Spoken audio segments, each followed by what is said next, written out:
All right, Jonathan, will you stay here? Okay. All right, the Lord be with you. And with thy spirit. Let us pray. Holy God, we give you thanks and praise for this day, for this time to gather. We ask, O Lord, that you would bless us with the word of God so that we might recognize your presence in our midst.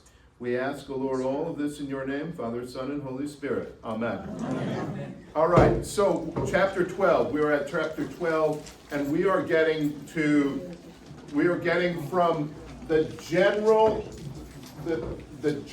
kind of nature of God's presence with humanity, and as worked out from Adam to Noah, and then we get the genealogies of Noah coming out of Noah, and what we see here is, of course, that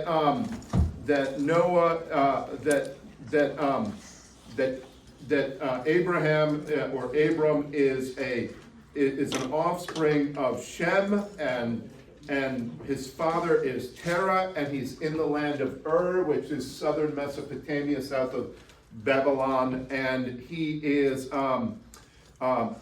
called now by God, and we're going to see in the particularity of one person. We saw that a little bit with Abraham. A little bit with Adam and with Noah, the particularity of a person. But those covenants were covenants that were worked out with all of the people of the earth, right, that followed after them. This one is going to be particular, but we're going to find something very interesting, especially at the beginning of chapter 12.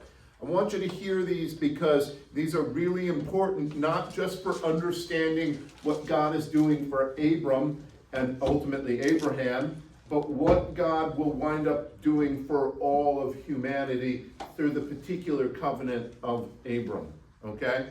So, listen up. All right, Mimi, you start off. Give me 12, 1 through 3.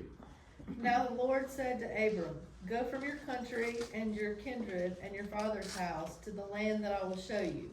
I will make of you a great nation, and I will bless you, and make your name great, so that you will be a blessing. I will bless those who bless you, and the one who curses you I will curse. And in you all the families of the earth shall be blessed." Okay, so what we have is the Lord saying to Abram, "Go from your country and your kindred and your father's house to the land that I will show you. I will make of you a great nation. I will bless you and make your name great, so that you will be a blessing. I will bless those who bless you, and the one who curses you I will curse. And in you all the families of the earth shall be blessed." What do you notice about that? What's the first thing that God says to Abram? Get up and go. No, what's the first thing? What's the first thing? Go. Leave your people right now. Go, and so the communication between God and Abram begins with a command, right? And the commandment is leave your hometown and go somewhere else, right? And so that's how the command begins. The communication begins with a command, right? And leave not only your country and your kindred and your father's house to the land that I will show you. Does God tell him where he's going right away? No. Which signifies what? If Abram is going to stay in relation to the Lord, he has to do what? Trust. He has to trust, exactly. Always part of a covenant is baked into the covenant is trust, okay?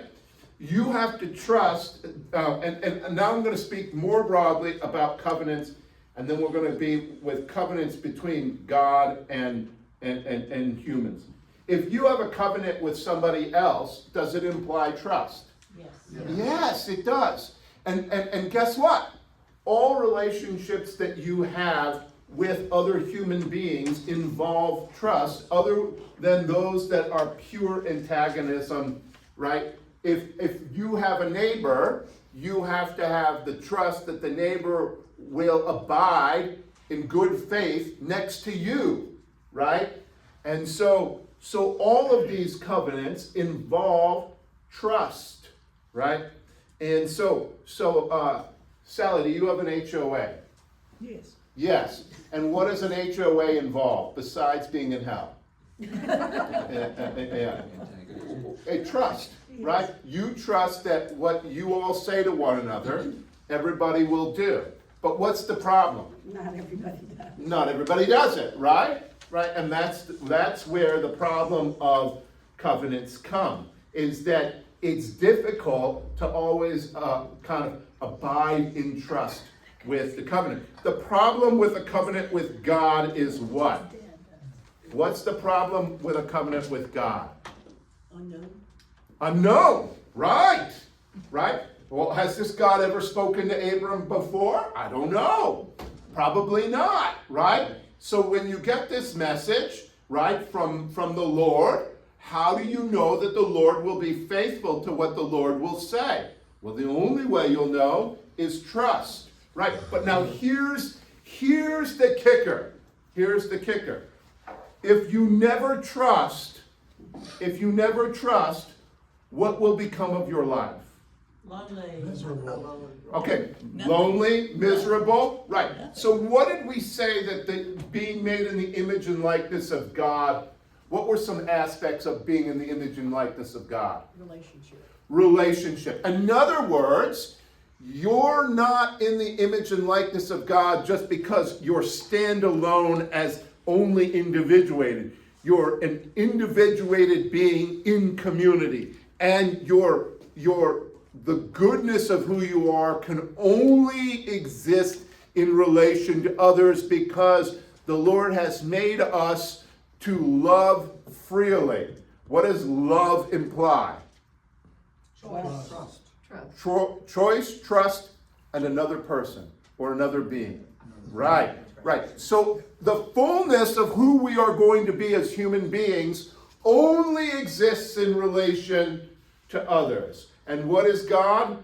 God in some ways is the great other beyond us, right? If you want to be fully human, you're going to have to be in relation to the great other beyond your comprehension, and that which you can't put in a box, and that which wasn't created, all right? That takes a lot of trust. But I think what Scotty is putting her finger on is this. Your life takes trust. You cannot live your life outside of trust. In order to become who you are created to be, you have to live in some ways in the unknownness of the covenant that is beyond your capacity to fully understand. Right? This was Kierkegaard's great aha moment in the 19th century. You're going to have to take a step to live, and you're going to have to take a step out into the darkness of the unknown, whether you like it or not. Right? And so this was leap of faith. A leap of faith. That's exactly right. And now remember, and this is really important, when we talk about faith, we're not talking just about uncertainty. What we're talking about is, and this is, we're getting, God reaches out to Abram and says yes to Abram.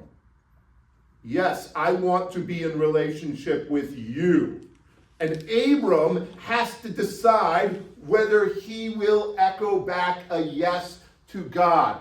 Yes, God, I will be in relationship with you. The great part of this story is Abram's not always sure he wants to trust and be in relationship with God. Tell me about it, Ian. Well, I mean, how could you? Like, God is telling Abram, like, you're going to flourish and multiply in their 90s. Okay, like, what's the problem when somebody says, I've got great news for you? What's the problem? It's their plan. It's their plan. What else? You said, What's Okay. he gonna have me do? Oh, what is he going to have me do? Flower arrangements to the end of time, Mimi. That's what he's going to have you do. All right. Okay. So no, the problem is, I don't know. There's no track record. I don't know. But I also know that what happens if you live in your father's basement for the rest of your life? They get moldy. I like that. I like that. He sounds like he knows from experience, okay? All right. But when I went to school, I went to this very liberal, artsy-fartsy school, and my dad said to me, what the heck are you going to do with this degree, right? And I said, I don't know, but you wouldn't want your son to be culturally illiterate, would you? And he said, I don't care, I just don't want you in my basement when you're 30, right? All right, so the problem wasn't, the problem in my dad's eyes was, you've got to go out and do something with your life, right? And I don't see a path with knowing Latin and Greek and Aristotle and Kant. I don't see a path to being able to get out of my basement, right? It's Okay. narrow. What? It's very narrow. Well, in some ways it's very narrow, but now here was the really cool thing. My first day of seminary when I was a Dominican, I go, oh, that's why I went to that school, because I know all this stuff now, right? But now I didn't know it at the time, right? I had to trust when I went to that school that something would shake out on the other side of that, right? But guess what? That's really scary, right? Okay, so now what you see here is this is the great kind of existential ask that God gives to Abram. Go. And he does. And he does. Now, that is the great existential ask. Go. You are comfortable here, right? You are comfortable here, and yet if you stay here, the reality of the existence will get smaller and smaller and smaller and smaller until you wind up resenting yourself, right? Okay, so now, Ron and I have talked a lot. I've heard all the different jobs he's done, but when you got to the end of one job, what did you think to yourself, right? What did you think to yourself? I gotta get another job. I gotta get another job, right? Now, when you go and you get another job, you don't know what the next job is gonna be like exactly, right? But you know, like, okay, whatever it was I was supposed to do at this job has come to an end, right? And in order to take another step to become who I'm supposed to become, I gotta go into the unknown of the thing that I haven't yet experienced yet, right?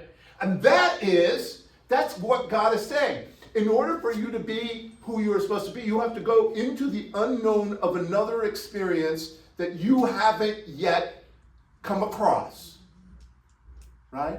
So when he's in Ur and he knows everybody in Ur, hey, how you doing? How you doing? How you doing? He knows that no one will attack him. He knows that no one will try and destroy him. He knows all of that.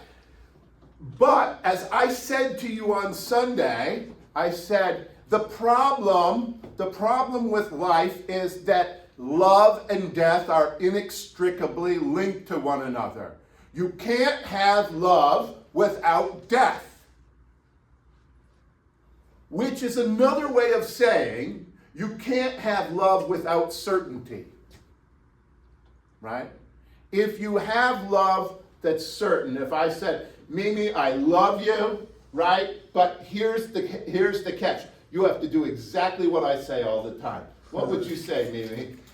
Heck no! You'd say that's not love. Yeah. Right? You have to have the uncertainty of who I am, not just the certainty of whatever you want. Right? This is why this story is going to be so great. It is literally telling us everything of what it means to be a human being. Right? You cannot take the easy path. You cannot stay in your father's basement. You have to leave town, and you have to go do something audacious that you have no idea what's going to happen. Right? You don't have the map, and you don't have the results before you go do it.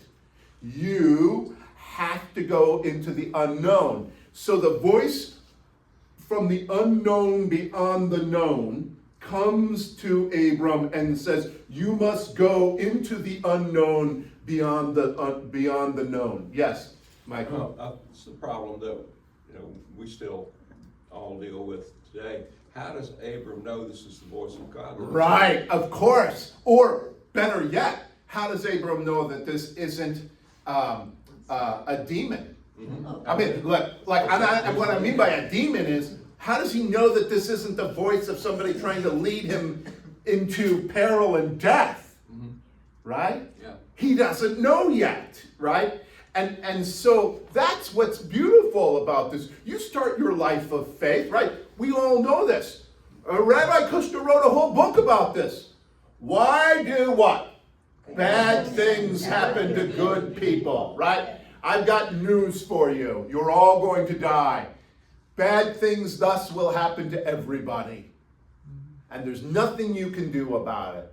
And what Rabbi Kirshner says is, well, who knows why bad things happen to you, but you better get on living. Because if you say to hell with life and to hell with God, literally to hell, you'll wind up in hell, being resentful of everything. Right? So this is the kind of, come on in, Virginia, don't worry about it. Come on in. This is the greatness of this story. It starts with the fact of who we are in our existence. On one level, we like to say that what we are is flesh and blood. Did you know this, Sally? I'm 78% water, right? And you say, well, that's a very scientific fact, right? But then there's Michael over there. I don't care if you're 78% water. I want to know what you're going to do with the unknown, right? Because he says, I'm an English teacher, not an engineer, right? Okay, yes, Henry.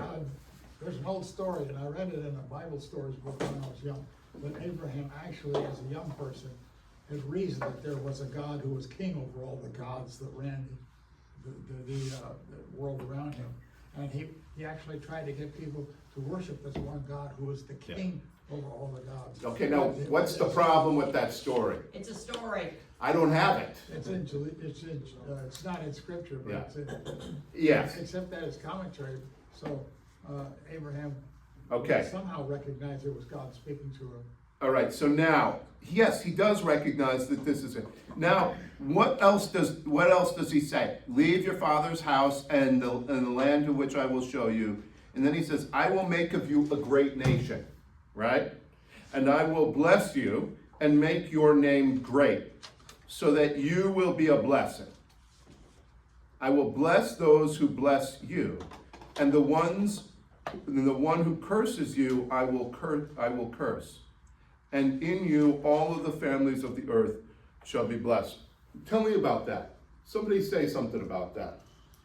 Because I think this is fantastic. I think this is great. Tell me about that. Well, he tries to give him a little view of the unknown. A little view of the unknown, right? And it involves what? Blessing and curses, right? Remember how we talked about the covenant? I just said the covenant with Adam and the covenant with these people. These are blessing, curses, covenants, right?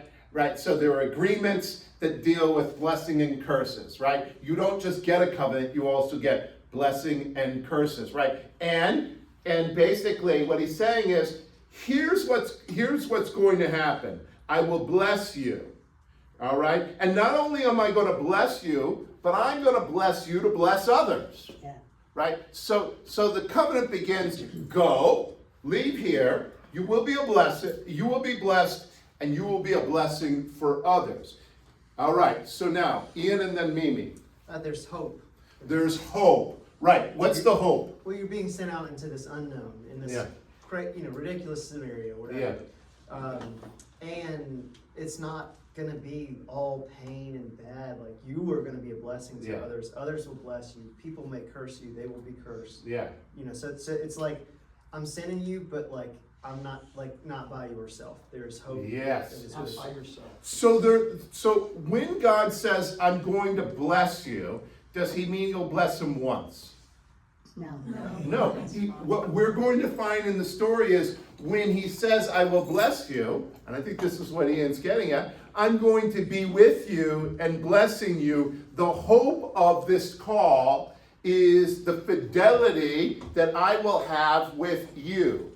right? It's a good thing, because he made bad choices. Right, and we're gonna find that. We're gonna find that sometimes Abram isn't living up to the call and the covenant that will come to him, right? Yeah. And guess what?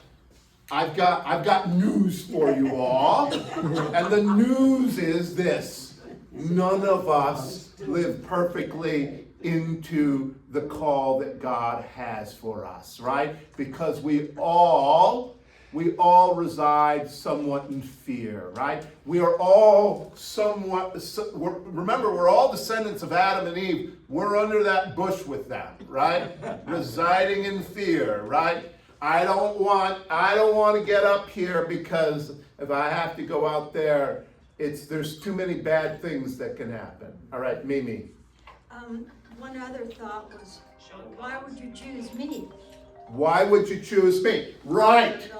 Why would you choose me? Now, what's the answer to that ultimately in Jesus? We're all chosen. He chooses everybody. That's exactly right. Now, this is really good news. You still have to ask that question, why me, even though God chooses everybody. Right? When God calls you and says something crazy to you, like get up and go and do something you don't know the answer to yet, part of you should say yes, and another part of you should say, why me? And another part of you should say, I don't know. Right? And I don't know is also an expression of fear, but it's also an expression of the reality that is before you. I don't know. But there's faith in that too. That's right. Because ultimately, when I say I don't know, I'm counting on help. That's right. And I'm acknowledging the limitation of my capacity to circumscribe reality. Yes, Mimi. And then I think, well, if God is choosing me, then I have faith that he's gonna have a lot of good things for me to do, so it's not gonna be so bad. All right. Or terrible. So here's the thing. You give one person a pile of experiences, you give another person a pile of experiences, and let's say they're the same basic experiences. One person says, I am so grateful for all of those experiences. And another person says, this is awful, I am so resentful of all of these experiences, right? And I don't know why one person says, thank you, and another person says, rats, right? Right, well, it could be, yes, Michael? What about the people who end up being cursed because they? Okay, well, but here's. But they made a choice, right? Yeah, but here's the thing, Michael. If you curse somebody, what do you think God's really saying? What comes back to you when you curse people? Curse. That's how you're seeing the world, in curses. That's what will come back to you. I don't think this is just about Abram.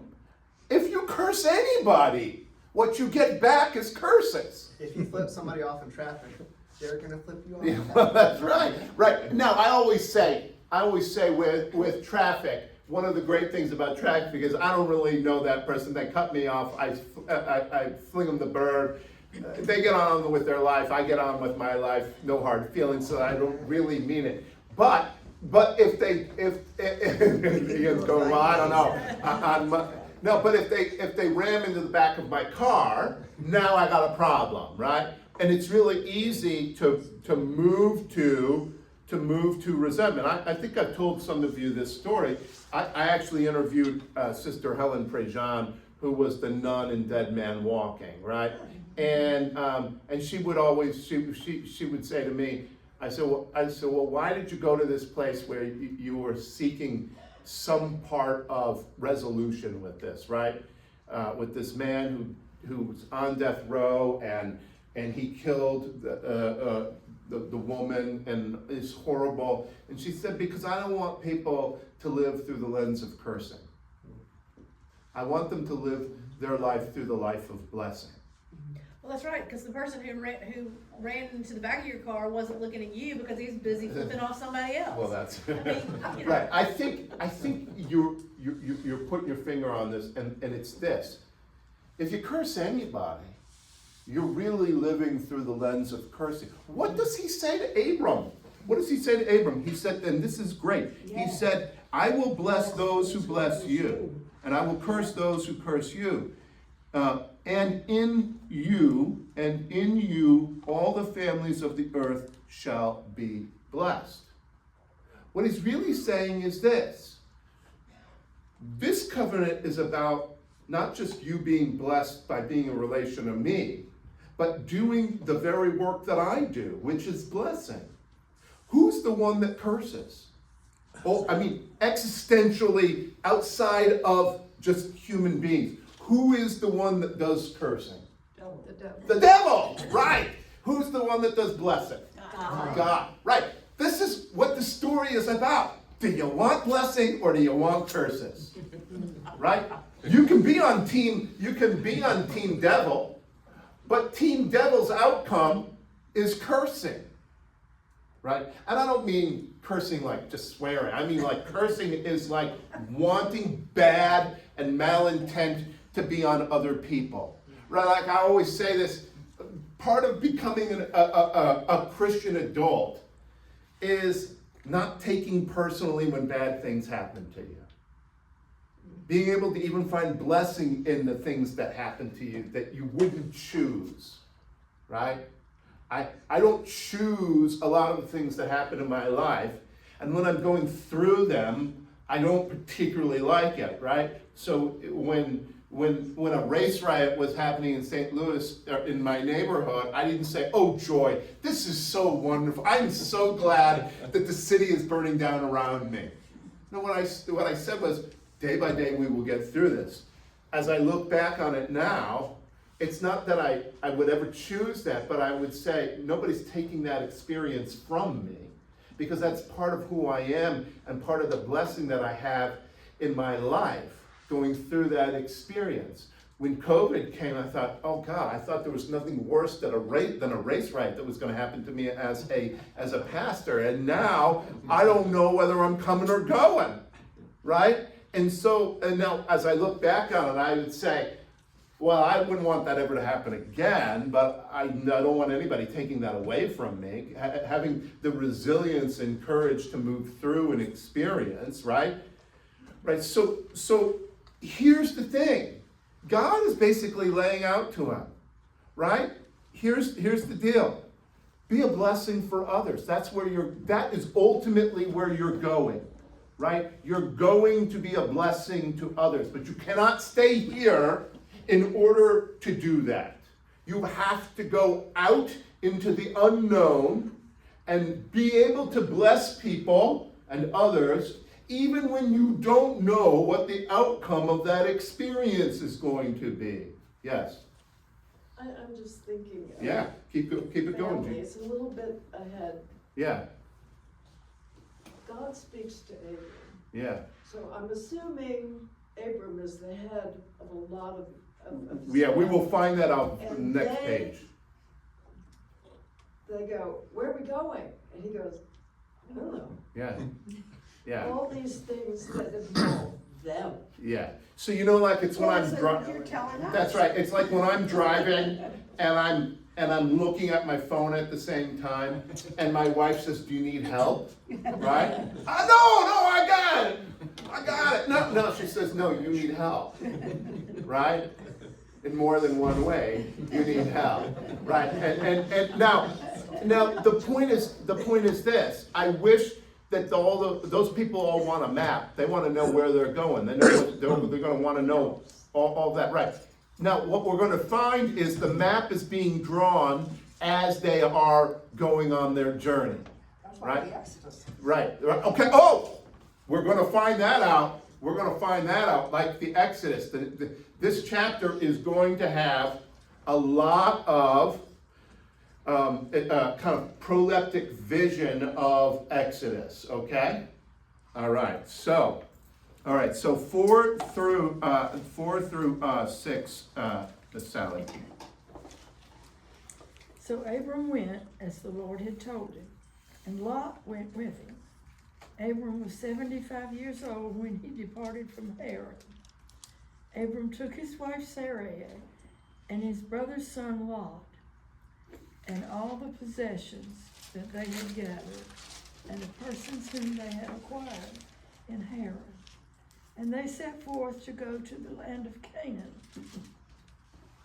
When they had come to the land of Canaan, Abram passed through the land to the place of Shechem, to the oak of Moreh. At that time, the Canaanites were in the land. Then the Lord appeared to Abram and said, "To your offspring I will give this land." So he built there an altar to the Lord, who had appeared to him. Okay, now hold on from right there. Okay, so what we see is Abram says, yes, I will go. So Abram went as the Lord had told him, and Lot went with him. So Lot is his kind of nephew, right? And so he says, okay, he takes Lot and their possessions and all the people who are with them. All right, and we're going to find out soon enough, Gene, that there are a lot of people here as part of this. Abram took his, and how old is Abram? 75. But we know he's not going to have a child for a while, right? Not until he's in his 90s, right? Because he's got to learn a few lessons before he can become a father, right? And so he's 75 years old when they get to Haran, and Haran is way up north. And it's kind of at the north end of Mesopotamia, where Mesopotamia is really wide. It's like in Turkey, okay, modern day Turkey. And so if you look at the crescent of civilization, where does that go? Where it goes from like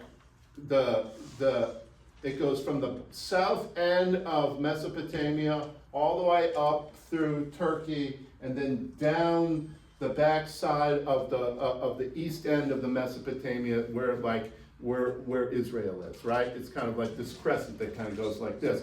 He's traveling the crescent of civilization, okay? He is moving from the south end of Mesopotamia all the way over, and he's ultimately going to, on his travels, wind up in Egypt for a few minutes. Yeah. All right. So what? What are you saying, Paul? No, just for a few minutes. Just for a few minutes. Yeah, he couldn't stay there. Okay, so now what we have then is, so he gets up and he goes, and Abram took with him his wife Sarah, his brother's son Lot, and all the possessions that they had gathered, and the persons whom they had acquired in Haran, and they set forth to go to the land of Canaan. When they had come to the land of Canaan, Abram passed through the land to the place at Shechem, to the oak of Moreh. All right, and so what we know is this: these oak trees are going to be what? They're going to be really important. Why are these oak trees going to be really important? Where does God come to Abram oftentimes? Under the oak tree? Under the oak trees. Now that's going to be a different oak tree, right? And this is the oak tree at Moreh, right? And so, but these are going to be significant markers of where God's presence is on Abraham's journey. What is something that a tree gives to a person? And we see this later in the Old Testament. Shade, right? Who gets shade from a tree? Jonah, right? And what happens when Jonah says, "I don't like this shade"? Right, and God says, well, you don't like it, here you go. You get the full heat of the noonday sun right on your head, right? But trees will be a symbol of God's kind of protection, okay? So they provide shade. What also might a tree provide? Well, Fruit. That didn't work out too well for Adam and Eve. No, it did not, right. Okay, Well, yes. It means it's not a desert. It means it's not a It desert. won't rain. What's underneath the ground if you have a tree? Water. Water, that's right, which is a sign of what? Life. Life. And who is going to go to who's gonna go to the well not too far from the Oak of Morah? Who's gonna go there? That would be Ishmael and Hagar and Ishmael, I think. Who's ultimately gonna go there and say, I am the waters? Jesus. Yes, exactly, right? Okay. So now, what we see is the trees are symbol of God's life, right? What was the tree in the garden? It was the tree of life, right? And there was the tree of the knowledge of good and evil, symbols of God's presence. Okay. All right. So this is very important that the tree is a symbol that this is where God wants. This is where God wants Abraham to be. Okay. So then the Lord appeared to Abram and said, to your offspring I will give this land. So does this mean that Abram is going to just get this land and everybody's going to be happy with him and the Canaanites are going to be thrilled? No, No. the Canaanites are already living there. They're not That's giving it right. up. That's right. Exactly right. And so we could, this is never a comfortable thing. What we're going to find out is it doesn't even take the Canaanites to cause trouble. Abram and his nephew Lot are going to create all the trouble between themselves that they need. Okay. So now he built there an altar to the Lord who had appeared to him. From there, he moved on to the hill country on the east of Bethel and pitched his tent with Bethel on the west and Ai on the east. Now this place, Bethel, what does that mean? Do you know what that means, Ian? What does Bethel mean? House of God. That's right, house of God. And what other interesting things are going to happen at Bethel? Does anybody know what other interesting things are going to happen at Bethel? The sky's going to open up and the ladder of angels are going to be coming up and down. And Jacob is the one who's actually going to name it, and he's going to say, this is where the house of God is, because the angels are going up and down from God to me, right? So he's going to be the one we're going to find out later that actually names this place. But if you notice, God's already there, right? Okay, so he pitches his tent on the west of Ai and with Bethel on the west and Ai on the east, and there he built an altar to the Lord and invoked the name of the Lord. And Abram journeyed on by stages toward the Negev. Okay, so I want you to see this. He's kind of gotten to where he's supposed to be, and what does he do? What does he do? He builds an altar. So let's go over this. Why would you build an altar? What might you do on at an altar? Thanks and praise. Okay, what? Thanks and praise. Thanks. Okay, now hold on. What else would you do? Sacrifice. Okay, sacrifice and thanks and praise. So he's gotten to where he's going, and so he builds an altar, and the expression of praise and thanksgiving to God is done through sacrifice, right? But what will he sacrifice if he's building an altar? He's not like us 21st century Anglicans. He's actually a 3,000 year or 3,500 year ago wandering Aramean Gives animals. animals. Why? What would have That been? was of value. Yeah, what would have been seen as blessing for a what? Blood. Not just blood, but life. Oh. And the life is in the animals, okay? The animals are a physical sign of blessing, all right? And in fact, what you see in the New Testament and you see in the Old Testament, the word for property and money is cows. Cows. Now, I know that doesn't mean much to you. It just seems like a lot of problems. Oh, you got 5,000 cows. I'd be like, oh, Lord, can't I just be a priest, you know? And so we've got the blessing. In many ways, he has to give back the sign of blessing to God, right? Okay, he's got to give back that which is a sign of blessing. Yes, Jean? But that involves blood. Of course it does. What's And blood? that is Yeah, blood is straight through. the blood is the sign of of course, you've got all of what's gonna come up. What's the first sacrifice where we are told about blood? Oh, The Passover, okay. in Egypt. In Yeah. Egypt, Put the sprinkle blood it on through, the of course. doors in. Now, we know that there's blood Yeah. in other sacrifices, but the blood will be a symbol of what? Protection, life, all of those things. So we've got sacrifice because, yes, I got to where I was supposed to go. This is where God told me I was supposed to go. Let's build an altar. Let's say, thank you, God, because when you are in a relationship, right, of covenant and faith, you do what in that relationship, Terry Jo? You give thanks and praise to the other person in the covenant, right? Right? And so here we have an altar symbolizing sacrifice that's coming out of praise and thanksgiving. He's not telling God, I demand that you do what I want because I give you 10 bulls. He's saying, thank you for getting me to where I need to be. So he's giving him thanks and praise, which is a sign of his faithfulness, right? Even today, right? So Ian, when we say this is our sacrifice of praise and thanksgiving, that is a sign of what? In our relationship with God. It's, yeah, well. But our faith, right? Yeah. I mean, Right. It's,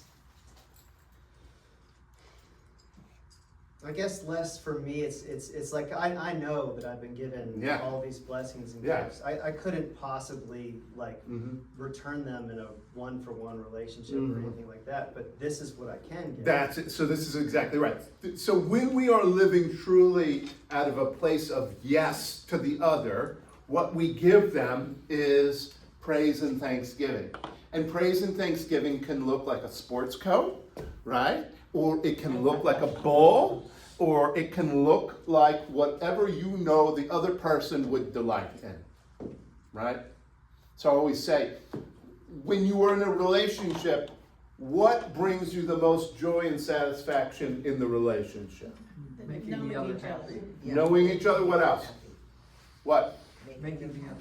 Making the other person happy. I.e. delight in seeing the other person have joy. In other words, what do we call that? We call that blessing others, right? Remember what this covenant was about. It was not just about Abram getting blessings. It was about Abram getting blessings that enabled Abram to bless others, right? This is why I always think, like in our existence, nobody can force you to give a blessing. Like I can't say like, I'm gonna wrestle you into submission so you give me a blessing, Sally, right? You'd say, okay, I submit, so you got my blessing, right? You would say that's not really a blessing, because it's not given out of joy and delight. It's given out of a sense of, I must, obligation, right? Blessing comes not because God tells you, but because God invites you in and you say yes, right? I think that's the heart of what's going on here. Okay, now he doesn't stop there though. This is the interesting thing. He builds the ark, builds the altar, and he invokes the name of the Lord. What is the name of the Lord, by the way? I don't get. I am. Well, it's El, maybe it's Adonai. I don't know what it would be, but because who's the one who finds out what the name of God is? Moses, right? Okay. In Canaan, wasn't God called El? Yes, but the issue here is, I'm guessing in the text that this is Yahweh because it's all capitalized. I should actually just see on my text. Where is that? Oh, yeah, it's those little capitals. Yeah, that's what it is. It's so Yahweh. So anyway, it's Yahweh here. Okay, so here we have this. Now Abraham, will you read 8 and 9, Sally? Finish that. From there, he moved on to the hill country on the east of Bethel and pitched his tent, with Bethel on the west and Ai on the east. And There he built an altar to the Lord and invoked the name of the Lord. And Abram journeyed on by stages toward the Negev. He had AI. He had AI, yeah, he was at AI. I mean, it's such a forward-leaning text, right? Now, I know that sounds funny, but what is the intelligence that he has? He has the superhuman intelligence of Yeah. God, Yeah. right? Not artificial intelligence, Right. but actually truly creative intelligence, which comes out of pure love and consciousness. Okay, now, does everybody know where the Negev is? No. The Negev is that part of Israel way far south, all right? It's the desert at the very southern edge of Israel, all right? Or the northern Sinai, okay? All right, so he's way down there, and notice now, and this is what's really interesting. We're not really given a reason why. He builds the altar where he's supposed to be, but then he keeps on journeying. And he goes on south to the Negev, and kind of where the wilderness is. And then, Elaine, will you read 10 through 16? Now there was a famine in the land. So Abram went down to Egypt to reside there as an alien, for the famine was severe in the land. When he was All right, so where does he go? Egypt, Why does he go there? because there's a famine. All right, so he's going to Egypt because there's a famine. What does that sound like to you? Jesus, and, well, the Israelites. That sounds like what happened with Joseph's brothers, right? Right? Egypt apparently They- always has food, Right. Okay. So now, why does Egypt always have food? the Nile. The Nile River, right? But because it always has food, it always has problems as well, right? Because what do people like to do when there's lots of resources? Control it, right? And who's the biggest controller in the ancient world? Pharaoh. Pharaoh, right? I always say, big blessings, big problems, right? So my first bishop used to say, beautifully dramatic churches, beautifully dramatic people. Right, okay, all right, so Bishop George Wayne Smith was a character. So he's going there, and he's going as an alien. Who else went as an alien? Joseph. Joseph and his brothers ultimately went down as aliens, okay, to Egypt, right? Okay, so now keep reading, Elaine. When he was about to enter Egypt, he said to his wife Sarai, I know well that you are a woman beautiful in appearance. And when the Egyptians see you, they will say, this is his wife. Then they will kill me, but they will let you live. Say you are my sister, so that it might go well with me because of you, and that my life might be spared on your account. All right, does this sound like a good plan? This sounds like the worst plan ever. Well, he's lost his trust in God. Right, okay, say that again, Ron. What He's happened? lost his trust in God. He's lost his trust in God. What did God say at the beginning of this He's gonna covenant? give him a bunch of people. And he said, And he'll He curse said- those who curse you. yeah, he said, I'll bless those who bless you and I'll curse those who curse you. I got this. Right. But Abram says, let's try for a backup plan here, right? And the backup plan is, let's try and deceive the Egyptians as to who we really are, right? And that way we'll pacify them through lies, right? Does that sound like a good plan? No. Yes. Well, Robert, he was already over 75. Yeah. So how old was she? Yeah, but notice she's like 9 years younger, so she's like, I don't know, 68, right? or Oh, something. yeah, she's really beautiful. Well, okay, but if you want your wife to do something, what do you say? You tell her you're beautiful. You tell her she's beautiful! Right? I mean, like, this is the oldest play in the playbook, right? I mean, this is like the single wing in football, right? This is what you do when you don't have any other ideas. He's like, well, I know how men are. Yeah, exactly. He doesn't say God's on my side. He said, I know how men are. Yeah. And we got. That's exactly right. Okay, so this comes out of no trust, fear, anxiety, right? So this bad plan is cooked up out of fear, right? Notice we go back to Adam and Eve in the garden, and we've got a bad plan cooked up out of fear, right? And that, I think when you begin to see this, you go, oh yeah, the covenant is broken when people trust in their fear more than they trust in God. Now, what is Jesus' biggest commandment? Do not fear. Do not fear, do not fear, do not fear, do not fear. Right? Do not be afraid, do not be afraid, do not be afraid. Except the whole narrative of salvation history is a narrative of people struggling to get beyond their fear to a place of trust and redemption. Yes, Ian. Just as an aside, since we're talking about Bethel, there's a church in Bethel, which is in Haywood County, up towards... Haywood County, Israel, right? Correct. There's water near there, but Okay. but there was a marquee one time that said, "Thou shalt not fear," some version of it. Yeah. Occurs 365 times in the Bible. Yeah. Which is apparently true. So Yeah. one for every day. One for every day. Okay, so now, Mimi.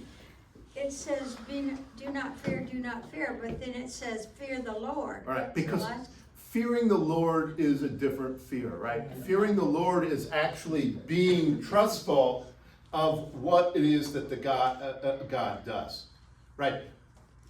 Abram is fearing everything else right now. He's fearing Pharaoh. And I want you to understand this. Why do you think Israel would tell so many stories about Egypt in their books? They were the big people in the Right, neighborhood. right. It basically, there's nobody bigger than Pharaoh, right? So if you tell a story about Pharaoh, what you're basically saying is, here's a story where a guy was afraid of the biggest thing that you could be afraid of in the world, right? Which would be to say, there's no more real fear than this.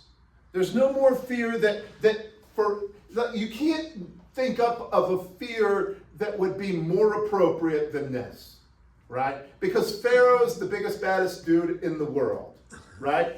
Except, even if you're afraid of the most understandable thing to be afraid of, it still takes you away from your relationship with God, right? It's a bit like if we exist constantly in a state of fear, we're never really who we're supposed to be. We're always living through kind of what I might call a cracked lens, right? We're not seeing things clearly, right? Exactly. It's like fear becomes a haze over the lens of our life. And then what we begin to see is not possibility, not grace, not blessing, but we begin to see resentment and anxiety, right? And so part of what's happening here is that Abraham has forgotten who he is, right? But notice, what is there? There's a famine, right? And what does a famine make somebody do? Try to find a grocery store still. Right. Well, famine makes me very anxious. Right. Right.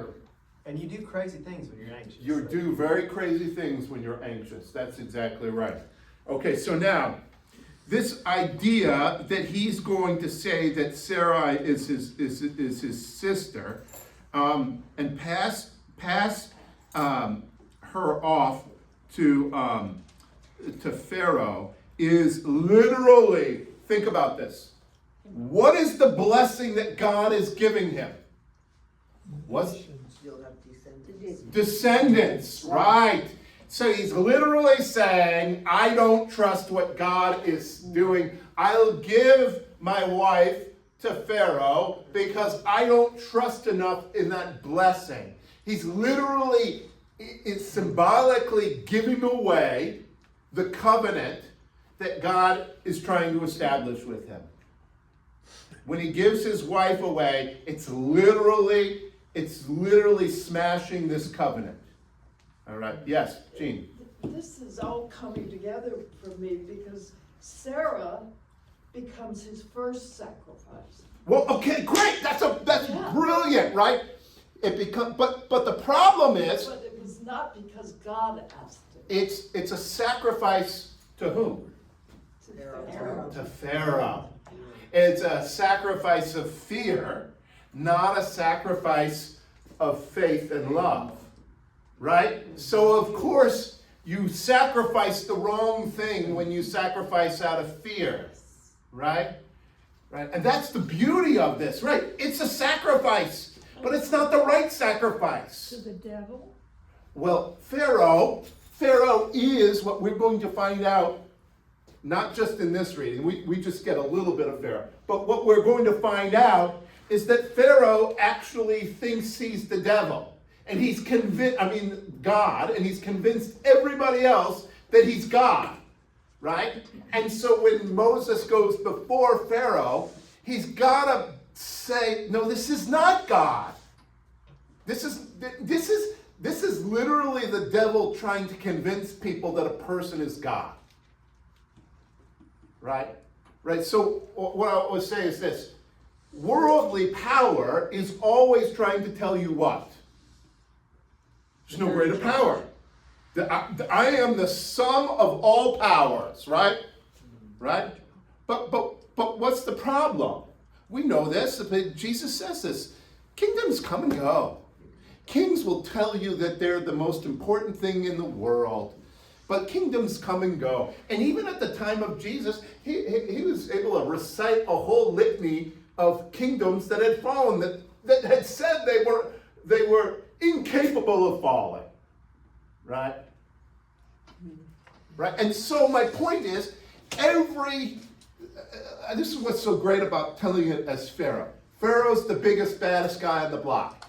Pharaoh's going to tell you that he's God. Pharaoh's, in fact, got sorcerers who are telling you he's God, right? And ultimately, what happens is, we're going to see, because this is brilliant, he's not actually God. All right, so now, you're right. Sacrifice of fear to the wrong thing, right? Okay, so keep reading, Elaine. Let's see. When Abram entered Egypt, the Egyptians saw that the woman was very beautiful. How old was she? Yes, that's a great story. Now hold on a second. On my way to Egypt. The youth springs eternal in Egypt, okay? So now, just remember this. This is part of the art and beauty of storytelling, right? Remember what I said to you before? Not every detail is meant to paint a realistic picture. If we were going to say his wife was the most beautiful woman ever, how old would we say she is? 21, 25, I don't know. Go ask Leonardo DiCaprio.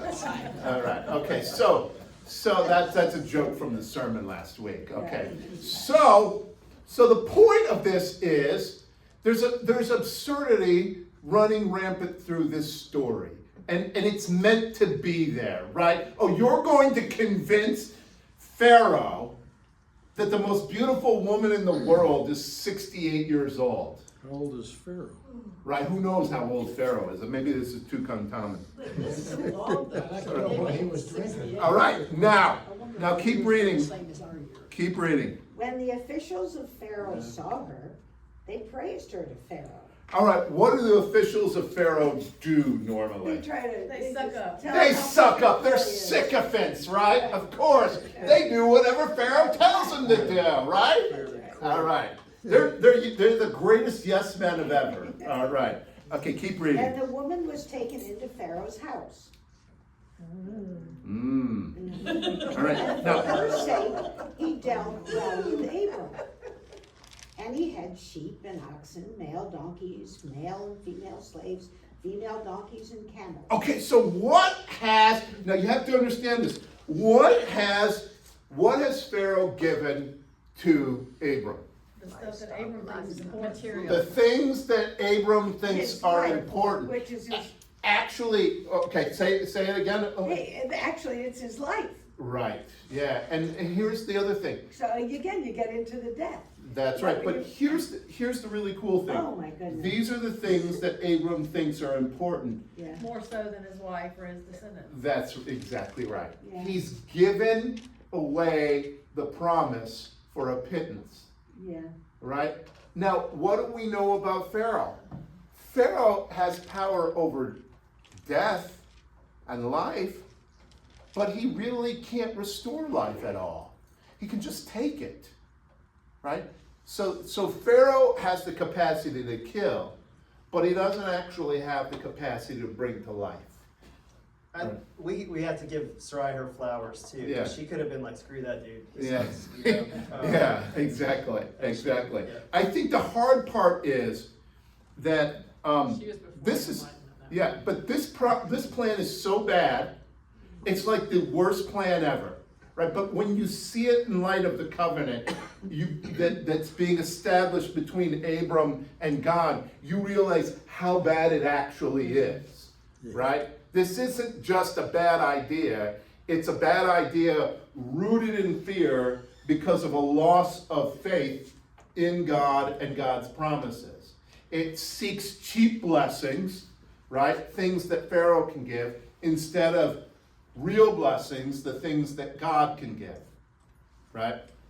All right, so, In that day and age, I mean, we're looking back at it, Yeah. of course, you know. yeah, We live in a different world Yeah. these days. But in that day and age, it wouldn't have been that uncommon to have come up with that plan. right. And to have lived that way and traded that your uncommon wife's today. property for other things. Yeah, but what's the problem here, though? Well, the problem is the disconnection between what God has promised and, you know, what he's doing. That's right, right. So that's the disconnect isn't that donkeys and goats and bulls and slaves aren't signs of blessing.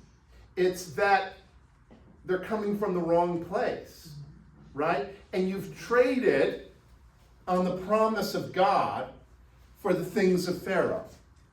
But Pharaoh found out there's another power as well. Oh, right, so we're getting to that, right? And the power is the really what you're gonna find is that Pharaoh finds out his deception through a power that's actually greater than him, right?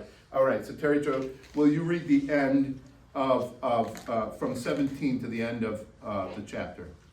But the Lord afflicted Pharaoh and his house with great plagues because of Sarai, Abram's wife.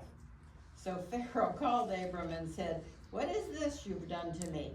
Why did you not tell me that she was your wife? Why did you say she is my sister, so that I took her for my wife? Now then, here is your wife. Take her and be gone." And Pharaoh gave his men orders concerning him, and they set him on his way with his wife and all that he had. Okay, so what is it that alerts Pharaoh that something's wrong? Well, God intervened. to What is stop it? this It's from the happening. plagues. It's the plagues. Plagues. Oh, what does this sound like? Moses and Pharaoh. This sounds like Moses and Pharaoh. Yeah. Exactly right. But Pharaoh has a short memory, as we'll find. And by Pharaoh, I don't mean the same Pharaoh. I mean the power that resides in Egypt has a short memory of what's happened before, right? Because the Pharaoh, i.e. the worldly power, only knows that that he's the most powerful thing there is, except there's a curse that comes on him, right? And the curse is a curse that is a plague, right? And so what we begin to see is, what's going to happen? This is setting us up for what is going to happen later, right? Here's Abram. He's only there for a little while, and what's interesting is, what does Pharaoh do? Wants his money back. Yeah, he says, now here, No. this is really interesting. Now then, here is your wife, take her and be gone. Yeah. And Pharaoh gave his men orders concerning him. And they set him on the way with his wife and all that he had. Pharaoh didn't want to take any chances. Just get out of He here. wanted to keep all the turkeys Just, and. that's right, get out of here, right? Now, the problem is, where is Abram going back to? Canaan? He's going back to Canaan, and what was in Canaan? Canaanites. Famine and the Canaanites. Famine and the Canaanites. He's got to come up with a better plan, right?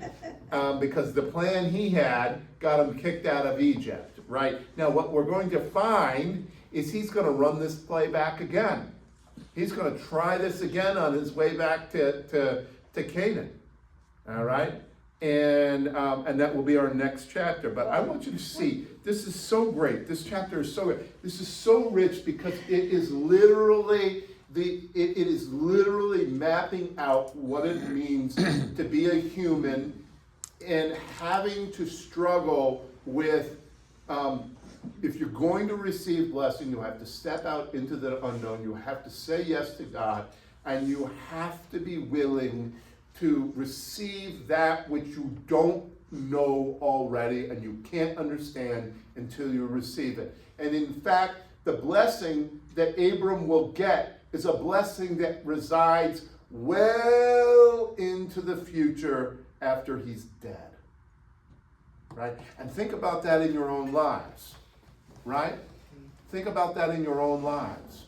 Many of the blessings that you will give to others will take root well after you're gone. Right? Right? All of my progeny. Think about how sore Genevieve is going to be, you know. And so my point being to you is this. You can't see everything. You can't know everything, and you have to yet receive the covenant with blessing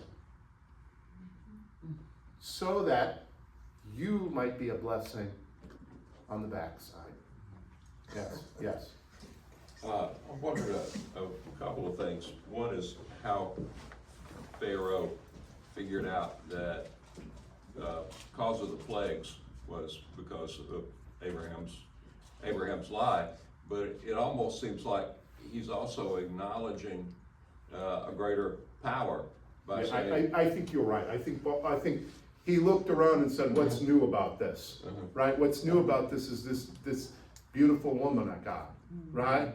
You can't imagine a beautiful woman being problematic for a rich man, right? Okay, and so I think he looks around and he says, this seems to be the problem. I got her and I got problems, right? Okay, so now the second thing, of course, is he does acknowledge that there is implicit in this that there is a power greater than himself. But remember what I said when we came up on the trial with Pilate and Matthew. And what I said was this: any power that threatens you with violence and death, right? Any power that threatens you with violence and death is admitting to you that there is a power greater than itself. If Caesar says, I will kill you if you do not acknowledge me, Caesar is saying that I am threatened by your non-acknowledgement. Right? And that's part of also what's going on here, is Pharaoh's implicit acknowledgement of something greater than himself based on his fear. Right? And if he gets rid of him, then his people won't know about it. That's exactly right. Yes. So Lynn and then Henry. How do we get a copy of this? You have to pay me $1,000. No, you know I'm joking. No, it will be up later today, and you go. So just remember this: if you go to YouTube and you subscribe to Holy Cross Tryon, all the classes except last week when it got cut off 5 minutes into it will be on there. Okay. And in the Thursday Messenger, the class will be towards the bottom. So you just press the link and it'll take you right to YouTube for this class. All right?